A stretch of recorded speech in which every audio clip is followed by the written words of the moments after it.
Bonjour et bienvenue. Aujourd'hui, je vais faire la review du Power Rangers Tortue Ninja 2 sans spoiler. Depuis septembre 2023, il est disponible en version brochée, contenant les 5 numéros.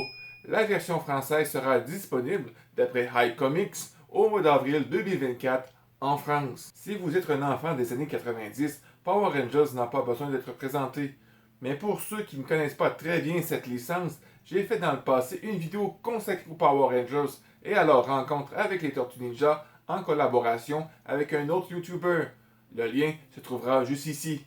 Ryan Parrott, qui a écrit le premier volume, revient pour la suite qui poursuit les interactions amusantes entre les Power Rangers et les Tortues Ninja 6 mois plus tard du combat de Shredder et de Rita, dont le monde est très similaire, surtout celle des Power Rangers de la série télévisée. Les deux groupes font à nouveau équipe alors que Rita et son nouveau partenaire préparent une invasion extraterrestre qui commence à Angel Grove.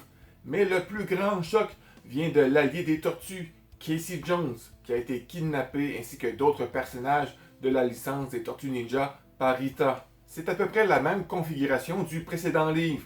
Un allié d'une franchise s'associe aux méchants de l'autre équipe. Ryan Parrott ne consacre pas beaucoup d'efforts au mystère qui est résolu à mi-chemin du récit.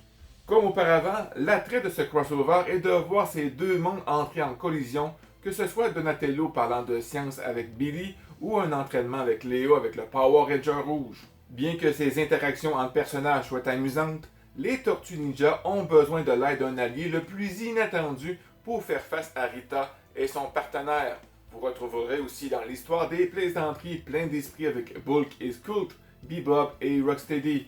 La narration avance d'un rythme rapide et les moments de caractérisation sont éphémères. En lisant ces numéros, vous pouvez voir le potentiel de développement ultérieur des personnages, comme les tortues utilisant la technologie holographique pour se déguiser en humains afin de pouvoir interagir davantage avec les habitants d'Angel Grove. Je me souviens, lorsque le premier numéro est sorti aux États-Unis, les hologrammes n'ont pas plu à tout le monde. Il y a eu même eu une petite tempête sur les réseaux sociaux américains sur ce sujet.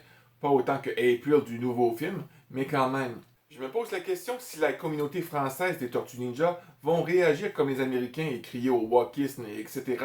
lorsque le livre sera publié au mois d'avril. Qu'est-ce que vous en pensez? Votre opinion m'intéresse. Vraiment, je me pose la question. IDW doit être au courant de ces mouvements sociaux et que les gens en général sont sensibles, surtout aux États-Unis, peut-être en France, je ne suis pas au courant, avec ce genre de sujet. Personnellement, ça ne me dérange pas du tout, mais je pense que pour diminuer la tension, ou si vous préférez mettre tout le monde content, ils auraient pu faire en sorte que chaque tortue ait un hologramme d'une nationalité différente. Une personne de couleur, un asiatique, un latino et un caucasien. Comme Tortue Ninja France m'avait fait part de cette idée dans notre dernière conversation, ils auraient pu expliquer que dans cet univers, chaque tortue vient d'un pays différent et que les hologrammes indiquent leurs habitats d'origine, quelque chose comme ça. Si vous voulez partager vos idées, vous pouvez me le dire dans les commentaires, ça me fera plaisir de vous lire. Vous pouvez remarquer dans chaque page, l'artiste Dan Mora se délecte de ce crossover, alors que la bande dessinée abuse d'un grand nombre de personnages qui apparaissent dans les deux propriétés. Dan Mora conserve l'iconographie tout en mettant à jour le look des personnages emblématiques. Il s'amuse à dessiner les Power Rangers en tant que mutants préhistoriques encadrés par Splinter pendant les combats. J'ai vraiment adoré cette partie de l'histoire. Même que Dan Mora s'amuse en faisant un clin d'œil à la première page couverture de Superman dans l'une des cases du comic. Ça se termine avec un troisième volet potentiel, espérons-le, dans un avenir proche. Une question se pose, est-ce que l'histoire est canon avec l'histoire en cours d'IDW? Tout comme la première histoire, la deuxième n'est pas plus canon. Cet univers parallèle utilise beaucoup d'éléments qui appartiennent à d'autres univers que nous connaissons, comme celle de 1987 par exemple. Les boucles de ceinture avec leurs initiales, April qui travaille au Canal 6 avec sa combinaison jaune, et le roi des rats qui est comme dans la série de 87, vivant dans les égouts et non comme une entité mystique dans l'histoire en cours d'IDW. Vous avez aussi Karai avec le look de la Karai de la série de 2003. Bref, ils utilisent une multitude d'éléments pour créer leur propre univers. Est-ce un handicap de ne pas connaître l'univers des Power Rangers pour lire ce livre? Non, pas du tout. Il y a des clins d'œil, que ce soit en dessin ou dans les dialogues en lien avec l'univers des Power Rangers, mais cela ne nuit pas à l'histoire et sa compréhension.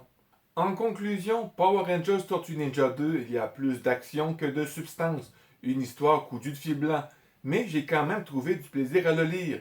Une chose est sûre, avec ces nouvelles transformations et ces nouveaux costumes, je suis prêt à parier que de nouvelles figurines sortiront bientôt. La vidéo se termine ici les amis, j'espère que je vous ai donné le goût de le lire.